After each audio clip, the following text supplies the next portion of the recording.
Mis padres le regalaron $400,000 a mi hermana, y a mí me enviaron una factura por mi boda. Desde que tengo memoria, siempre supe que en mi familia había una balanza invisible, una que nunca estuvo equilibrada. En un lado estaba Sara, mi hermana mayor, con sus ojos brillantes, su risa melodiosa y la facilidad con la que parecía ganarse el cariño de todos. En el otro lado estaba yo, la hija menor, la que aprendió desde pequeña a conformarse con las obras, a guardar silencio cuando el favoritismo era demasiado obvio, y a convencerse de que no necesitaba tanto amor ni tanta atención. No es que mis padres fueran crueles conmigo, no crecí en una casa llena de gritos o de violencia. Al contrario, desde fuera, cualquiera habría dicho que éramos una familia normal, 2 hijas, padres trabajadores, una vida de clase media estable. Pero las diferencias estaban ahí, sutiles al principio, luego cada vez más evidentes. Sara era, la niña dorada, la que recibía los teléfonos más nuevos apenas salían al mercado,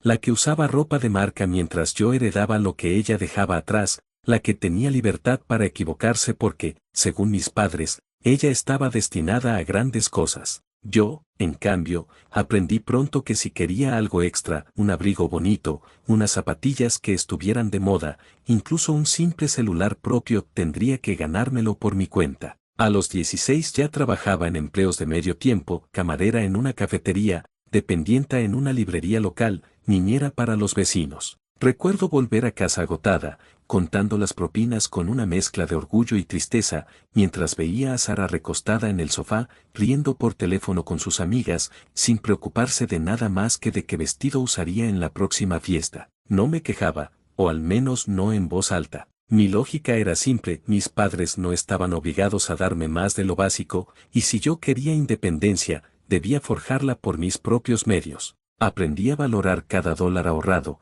cada pequeño logro alcanzado sin ayuda, y, en cierto modo, me convencí de que esa era una ventaja, que crecer, a la sombra, me estaba fortaleciendo. Pero, aunque intentara engañarme, no podía evitar sentir la punzada de injusticia cada vez que veía cómo la balanza se inclinaba sin esfuerzo hacia el lado de mi hermana. Ella era la luz, yo, la sombra, y aunque en la superficie parecía aceptarlo, por dentro comenzaba a acumular una carga silenciosa de resentimiento que con los años se haría insoportable. El punto de quiebre llegó mucho después, cuando Sara se casó. Tenía 29 años entonces, y yo 25. Yo había empezado a abrirme camino como ingeniera de software, con un buen empleo que me permitía vivir de forma independiente. Sara, en cambio, se había comprometido con Daniel, un empresario joven y prometedor. Sus planes de boda fueron, como todo en su vida, grandiosos. Yo lo observaba con una mezcla de admiración y resignación, vestidos a medida,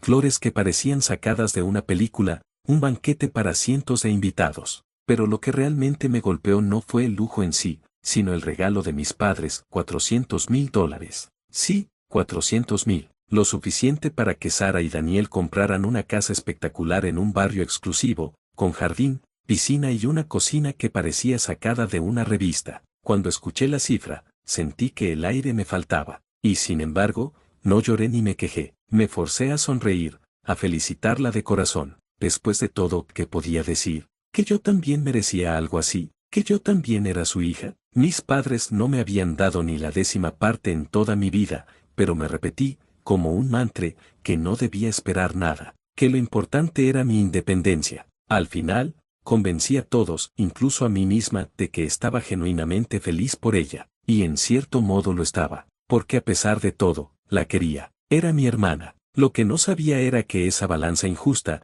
la misma que había marcado mi infancia y mi juventud, todavía tenía preparada para mí su golpe más cruel. Con el tiempo, mi vida siguió su propio curso. Para entonces ya llevaba varios años trabajando como ingeniera de software, y aunque mis jornadas eran largas y absorbentes, me sentía orgullosa de lo que había construido con mis propias manos. Tenía mis ahorros, mi pequeño departamento y un círculo reducido de amigos que se habían convertido en una familia elegida. Y, lo más importante, que estaba con Tom. Tom y yo nos conocimos en la universidad.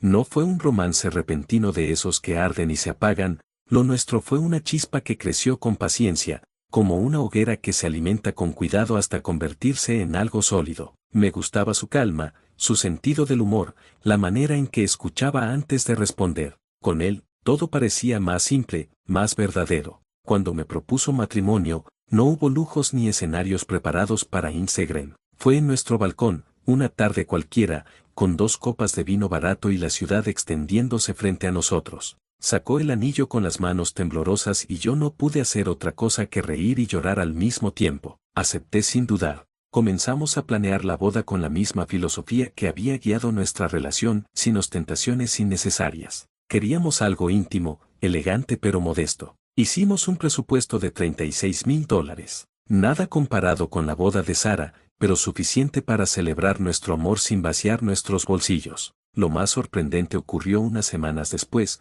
cuando mis padres nos invitaron a cenar. Recuerdo haber entrado a la casa familiar con cierto nerviosismo. Cada visita era un recordatorio silencioso de todas las comparaciones con Sara, de todos los momentos en que me habían hecho sentir como la hija de segunda. Sin embargo, esa noche fue diferente. Mi madre, con una sonrisa amplia, nos preguntó por los preparativos. Mi padre, incluso antes de sentarnos a la mesa, lanzó la bomba: queremos pagar la boda. El silencio se extendió unos segundos. Tom me miró, sorprendido, mientras yo parpadeaba sin saber si había escuchado bien. ¿En serio?, pregunté, incrédula. Por supuesto, dijo mi madre, como si fuera lo más natural del mundo. Sara tuvo su momento, ahora es el tuyo. Queremos que disfruten sin preocuparse por nada. Me costó procesarlo. No podía evitar pensar en los $400,000 que habían dado a mi hermana, pero no me atreví a compararlo en voz alta. Aún así, algo en mi pecho se suavizó. Por primera vez en mucho tiempo,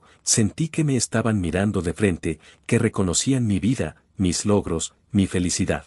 Durante las semanas siguientes, mis padres se mostraron increíblemente involucrados, ayudaban a elegir el lugar, preguntaban por los menús, opinaban sobre las flores. Mi madre incluso parecía emocionada de acompañarme a las pruebas del vestido, como si estuviéramos viviendo una película madre-hija que hasta ese momento nunca había existido. Recuerdo haber pensado, quizás, al fin, las cosas están cambiando. Quizás mi boda era la oportunidad para cerrar esa herida silenciosa de años de favoritismo. Quizás mi familia realmente quería mostrarme que yo también importaba. El día de la boda fue perfecto. No había lujos excesivos, pero todo tenía un aire íntimo, elegante, cuidado hasta el último detalle. Caminé hacia el altar tomada del brazo de mi padre, y aunque parte de mí seguía herida por el pasado, otra parte eligió creer que ese día estábamos en paz, que, por primera vez, me estaban tratando con equidad.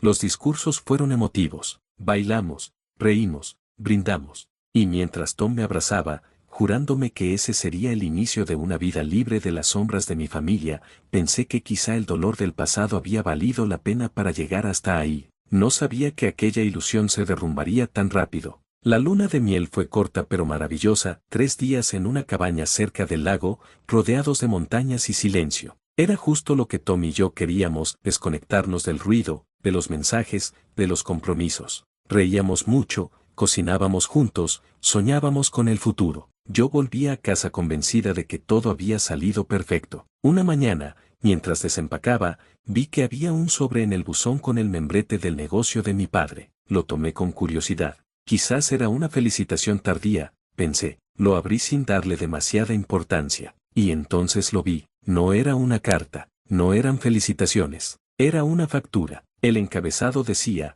servicios cubiertos durante el evento de boda de mi nombre, punto. Y abajo, en una lista fría y ordenada, aparecía cada gasto: renta del salón, $12,000 americanos, catering, $15,500 americanos, flores y decoración, $4,000 americanos, DJ y música, $2,500 americanos, otros gastos adicionales, $2,000 americanos, total, $36,000 americanos. Al final, una nota en letra cursiva: favor de realizar el pago en un plazo de 60 días. Me quedé mirando el papel como si no pudiera comprender el idioma en el que estaba escrito. Sentí un nudo en la garganta, el mismo que me había acompañado durante toda mi infancia cada vez que notaba la diferencia de trato entre Sara y yo. Solo que esta vez no era una percepción subjetiva. Esta vez era un número, un documento, una verdad imposible de disfrazar. ¿Qué es eso?, preguntó Tom desde la cocina. No pude hablar. Solo le extendí el papel. Vi cómo lo leía, cómo su rostro pasaba de la confusión a la indignación en cuestión de segundos. «¿Esto es una broma?», exclamó. «¿Esto viene de tu padre?». Asentí en silencio. Sentí que todo dentro de mí se rompía. No era solo el dinero, era lo que significaba. Durante meses había vivido con la ilusión de que mis padres, al fin, habían querido darme algo sin condiciones, que habían reconocido mi valor, mi derecho a recibir lo mismo que mi hermana, que, por primera vez, no era la hija de segunda. Pero no, todo había sido una farsa. Esa noche no pude dormir. Mi cabeza no paraba de dar vueltas. ¿Cómo podían pensar que era justo dar $400,000 a Sara y luego enviarme una factura de 36,000? ¿En qué mundo eso no era una bofetada directa? Al día siguiente los llamé. Mi madre atendió con su tono de siempre, como si nada hubiera pasado. Mamá, recibí algo del despacho de papá. Una factura. Hubo un silencio incómodo. Luego, ella dijo con naturalidad, ah, sí, claro. Tu papá quiso hacerlo formal para que no hubiera malentendidos. ¿Malentendidos? Sentí como me subía la presión. Ustedes me dijeron que sería un regalo. Bueno, hija, técnicamente lo fue, respondió con calma. Cubrimos los gastos en el momento. Lo que pasa es que ahora, como tú y Tom tienen buenos trabajos, pensamos que lo justo era que lo devolvieran. Lo justo. Esa palabra me atravesó como un cuchillo. ¿Y qué hay de Sara? Escupí, incapaz de contenerme. A ella le dieron $400,000 para su casa. No le mandaron ninguna factura, mamá. El silencio al otro lado de la línea fue brutal. Finalmente, mi madre suspiró. Cariño, no compares. La situación era distinta. Sara necesitaba empezar con estabilidad, y ustedes, bueno, ustedes son diferentes. Tú siempre has sido más independiente. Casi me reí de la ironía. Esa independencia no había sido una elección, me la habían impuesto desde niña. Y ahora la usaban como excusa para justificar la injusticia más grande de todas. Colgué antes de decir algo de lo que pudiera arrepentirme. Lloré hasta quedarme sin fuerzas. No solo me habían fallado como padres, me habían hecho sentir, otra vez, que mi lugar en la familia era secundario, prescindible. Esa noche, Tom me abrazó y me dijo algo que nunca olvidaré: no tienes que seguir pidiendo un amor que te den con condiciones. Ya no. Pasaron varios días en los que apenas podía mirar la factura sin sentir un nudo en el estómago. La había doblado y guardado en un cajón, pero era como si la hoja me persiguiera en sueños, como si los números impresos se grabaran en mi piel. Tom insistía en que debíamos enfrentarlo de frente, no seguir evitando la conversación. Finalmente, accedí. Fuimos a la casa de mis padres un domingo por la tarde. El aire estaba pesado desde el momento en que entramos, ni siquiera el olor familiar de la cocina logró suavizar la tensión. Mi madre nos recibió con esa sonrisa diplomática que usaba cuando quería aparentar normalidad, pero sus ojos la traicionaban. Sabía perfectamente a lo que veníamos. Nos sentamos en la sala. Tom tomó mi mano con firmeza, como un recordatorio de que no estaba sola. Necesitamos hablar de esto, dije, sacando la factura y colocándola sobre la mesa de centro. Mi padre la miró, y por primera vez en mucho tiempo, no vi ni rastro de vergüenza en su rostro, solo frialdad. Ya lo hablamos, hija, dijo. Cubrimos los gastos, pero ahora corresponde que nos lo devuelvan. Es un asunto de responsabilidad.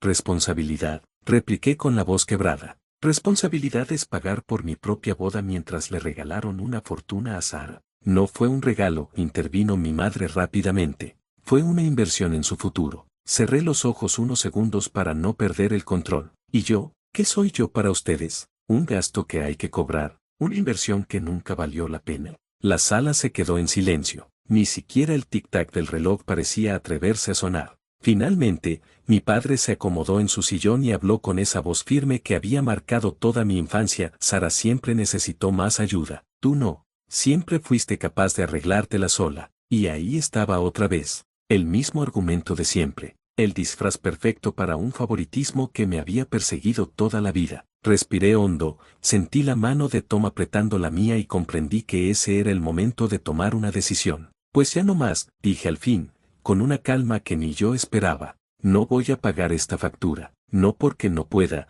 sino porque no voy a seguir participando en esta dinámica. Toda mi vida me han hecho sentir que no merezco lo mismo que Sara. Toda mi vida han puesto condiciones a su amor, y ya no lo acepto. Mi madre abrió la boca para responder, pero la interrumpí. No voy a competir por su aprobación. No voy a hipotecar mi paz para encajar en un molde que ustedes inventaron. Si quieren llamarme hija, tendrán que aprender a hacerlo sin facturas de por medio. Tom y yo nos levantamos. Recuerdo la mirada de Sara, que había entrado en la sala en algún punto de la discusión y se había quedado en silencio, observando. Ella no dijo nada, ni a favor, ni en contra. Solo me miró con esa mezcla de incomodidad y vergüenza que tantas veces había escondido detrás de su sonrisa perfecta. Cuando cerramos la puerta de la casa detrás de nosotros, sentí una mezcla de dolor y alivio. Dolor por lo que había perdido, alivio por lo que estaba eligiendo. El camino de regreso fue silencioso, pero no incómodo. Yo pensaba en todo lo que había pasado, en todas las veces que había soñado con tener unos padres que me vieran, que me valoraran sin condiciones. Y entendí algo que me costó años aceptar. A veces, la familia que te toca no es la familia que necesitas. Y está bien elegir otra. Ese día puse un límite, no para castigar a mis padres, no para vengarme, sino para protegerme, para no seguir alimentando una herida que ellos nunca estuvieron dispuestos a cerrar. La factura sigue guardada en el mismo cajón, pero ya no me persigue. Ahora es solo un papel, una prueba de lo que decidí no volver a permitir. Y aunque duele, sé que tomé la mejor decisión de mi vida, dejar de pedir amor con condiciones. Si llegaste hasta aquí, es porque te gusta mi contenido, y esto apenas comienza. En mis redes comparto lo mejor, contenido exclusivo, momentos divertidos, tips, historias y mucho más que no siempre ves aquí. Cada plataforma tiene algo diferente, así que no te lo pierdas. Sígueme ahora mismo para no quedarte fuera de lo que viene. Tu apoyo hace que todo esto crezca y se ponga aún mejor. Dale follow, activa las notificaciones y forma parte de esta comunidad. Nos vemos en mis redes, porque lo bueno, apenas está empezando.